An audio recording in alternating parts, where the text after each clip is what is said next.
复仇这一刻，金子足足等了13年。 안녕히 가세요.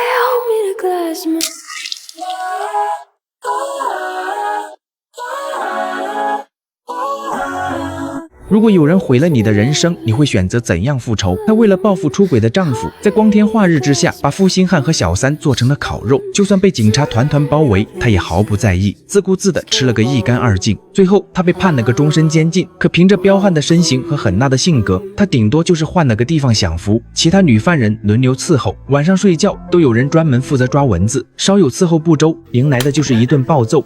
뭐라 그랬어? 내가 뭐라 그랬어? 내가 뭐라 그랬어? 발바닥 긁으면 간지럽잖아. 안 긁으면 가렵고, 긁으면 간지럽고. 可就在他沉浸在当土皇帝的时候，牢房里突然来了个更狠的角色，不仅脑大的位置不保，就连小命都要栽在这个女人手里。她叫金子，刚满18岁的当天就主动跑到警局自首，亲口讲述了杀害一名5岁儿童的全部过程。可不管她说的多么激动，供词却和案件细节始终对不上。火眼金睛的刑警老王一眼就看出了破绽，但迫于舆论的压力，他最终还是选择了将错就错。老王带着金子去案发现场还原经过，死者家属却一大早就举着牌子抗议，要求判处凶手死刑。金子对着模特交代施暴过程，他把模特的4肢五花大绑，最后还不忘打上一个精美的蝴蝶结。可轮到挑选捂死受害者的抱枕时，金子却突然变得手足无措。老王明知道他不是真凶，却还是摸着表带给出了暗示。金子瞬间心领神会，立刻拿起了对应的抱枕。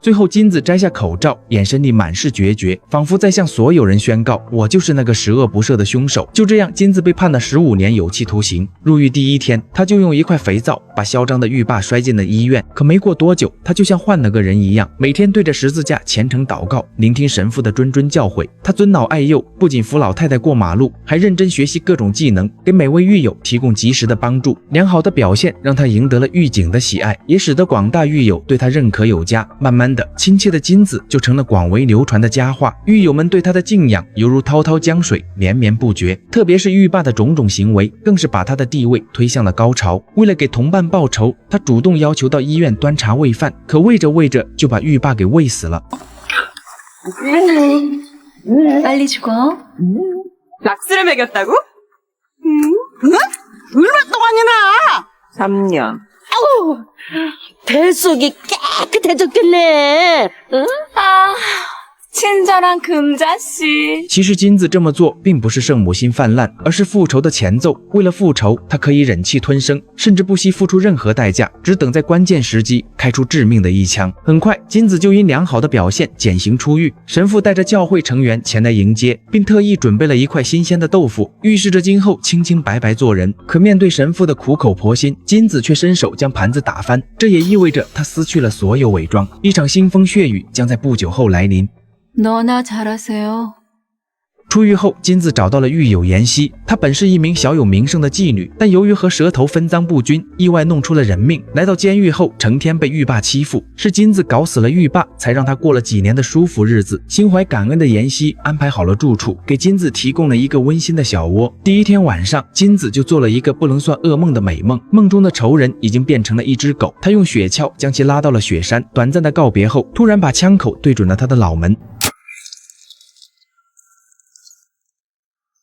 从脸上的微笑可以看出，金子此刻是幸福的。紧接着，他又换上黑丝高跟鞋，来到当年被害男童的家里，当着其父母的面，手起刀落切下了自己一根手指，吓得被害者家长大呼小叫。虽说最后接上了断指，但金子也花光了所有的钱，不得已之下，来到一家甜品店打工。安顿好生活后，金子找到监狱中遇到的恩珠，这夫妻2人有着极高的枪支打造能力，还是一对雌雄大盗。在一次抢银行的时候，由于枪的威力太大，导致被大群特警包围，最后被判了6年。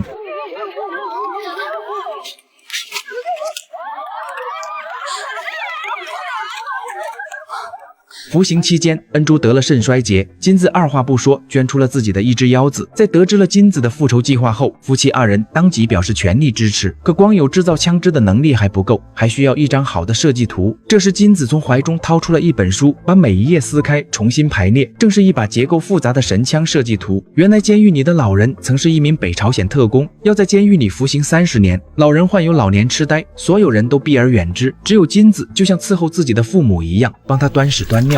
이 꽃을 너에게 준다.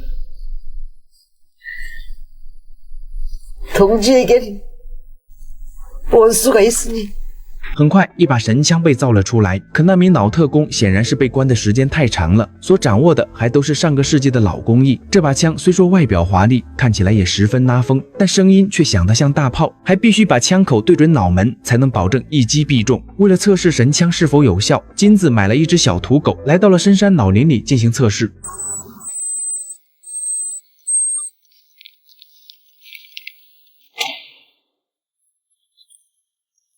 一切准备就绪后，那个不共戴天的仇人即将亮相。令所有人大跌眼镜的是，此人竟是人畜无害的幼儿园白老师。不过，这只是他的外表，内心则是个极为阴暗的家伙。由于存在某种心理上的疾病，老白隔三差五就会绑架一名儿童。他会先录上一段视频发给家长勒索赎金，等钱到手之后，再把被害人虐待致死。5年间，曾有7名儿童惨遭他的毒手。当时未成年的金子意外怀孕，可收到消息的男友却晚起了失踪。走投无路之际，他想起了曾经的白老师，希望他能收留自己一段时间。然而噩梦却从此开始。后来金子顺利的生下了一个女儿，老白趁机将孩子掳走，逼迫金子为他顶罪。为了女儿的安全，金子最终向警方自首。还原现场的那一天，老白就曾抱着孩子对他做出威胁。其实老白也不是等闲之辈，他害怕金子在监狱里突然翻供，于是便买通私人侦探，化妆成神父，天天跑到监狱里观察金子。金子不敢声张，只能摆出一副虔诚的姿态，卑微的坚持了13年。 就连出狱之后，神父也没放松对他的调查。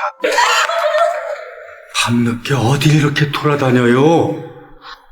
금자씨, 왜 이렇게 변했어요? 이런 사람 아니잖아요. 우리 처음부터 다시 시작해. 교회 나오세요. 저 개종 있어요. 如今复仇大计已然万事俱备，只需要静等时机的来临即可。为了等到这一天，金子还有个关键的布局，那就是监狱里整天被狱霸欺负的辣丽，是金子搞死了狱霸，才让他免了5年的皮肉之苦。一出狱，他就开始接近老白，并顺利的成了他的妻子。两人算好了日子，约定好今晚就在饭菜里下毒，等药效起来后，金子再去进屋报仇雪恨。然而道高1尺，魔高1丈，私家侦探拍到了两人密谋的画面，当即就把照片交到了老白的手里。 주님의 사업에 유용하게 쓰겠습니다. 여보, 저녁 안 드셨어요? 당신 오면 같이 먹지 뭐.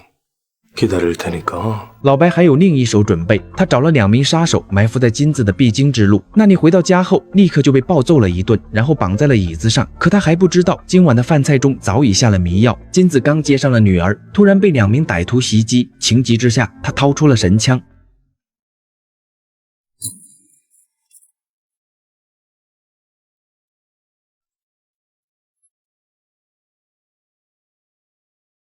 다급한 상황에서도 금자는 자기 총의 유효사거리를 결코 잊지 않았다.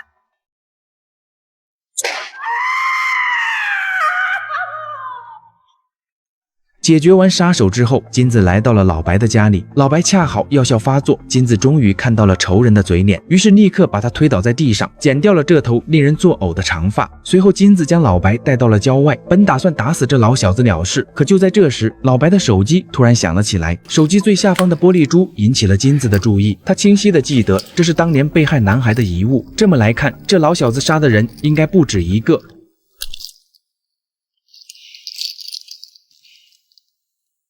금자야, 눈화장이 그게 뭐야?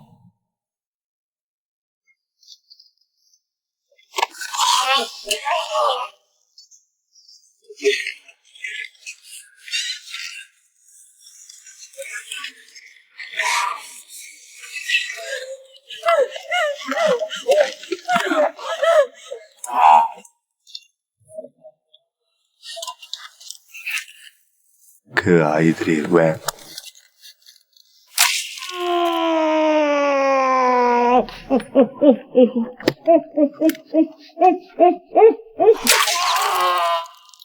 此时的金子已经不再要求速战速决，他要替所有被害人讨回公道。随后，他来到了老白的家里，开始翻箱倒柜，试图找到他的犯罪线索。最终，在桌子底下发现了7卷录像带。金子找来了所有被害者家长，当着他们的面播放了这些视频。虽然过去了10几年，可看到孩子遭遇毒手的画面，家长们仍是无不悲痛欲绝。既然真相已然大白，那就开个会商量一下，接下来该如何处置老白。 거기서 희생자를 고르고 사건을 저지른 다음에 다른 학원으로 옮겨갔죠.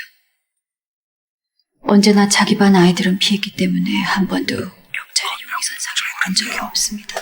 아이들을 몹시 귀찮아해서 유기하자마자 비디오로 찍어놓고 곧바로 죽이곤 했습니다. 범인과 협상하는 동안 여러분께서 전화로 들으셨던 아이들의 음성은 이미 죽은 다음에 비디오에서 복사한 것입니다. 已经退休的刑警老王无话可说，他像个犯了错的孩子一样端茶倒水。目前有2套方案，一是把凶手交给警方，让他接受法律的制裁。可问题是，当时的韩国已经废除了死刑，这么做无疑是给他一次活命的机会。另一套方案就好说了，自由民主且人性化，那就是有仇报仇，有怨报怨，一人一刀解决掉这个坏蛋再说。众人陷入了争执，只能举手表决。最终第2套方案顺利通过。为了把所有人绑在一条船上，他们用抓阄的方式决定谁先动手，不管用什么武器，每人一刀，互不拖欠。为避免惊慌带来的手抖问题，刑警老王现场科普了怎样握刀。 왜 그랬어요? 이렇게 멀쩡하게 생긴 사람이 왜? 세상엔 완벽한 사람은 없는 거예요, 사모님.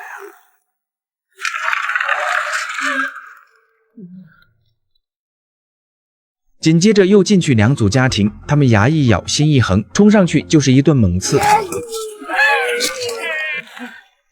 下边是一位冲动的家长，他举着斧头要劈了这个恶棍，但后面还有一个家庭在排队，可不能光想着自己的悲伤而忽略了别人的痛苦。等到最后一名老人进屋的时候，老白就只剩下了最后一口气。老人面无表情，用一把剪刀刺进了他的脖颈，彻底解决了这条罪恶的灵魂。事后，众人打扫了现场，然后拍照留念，把尸体埋在了后山的树林当中。可就在这时，金子突然制止了大家，因为自己还没有报仇雪恨，说着就掏出了那把绝无仅有的神枪。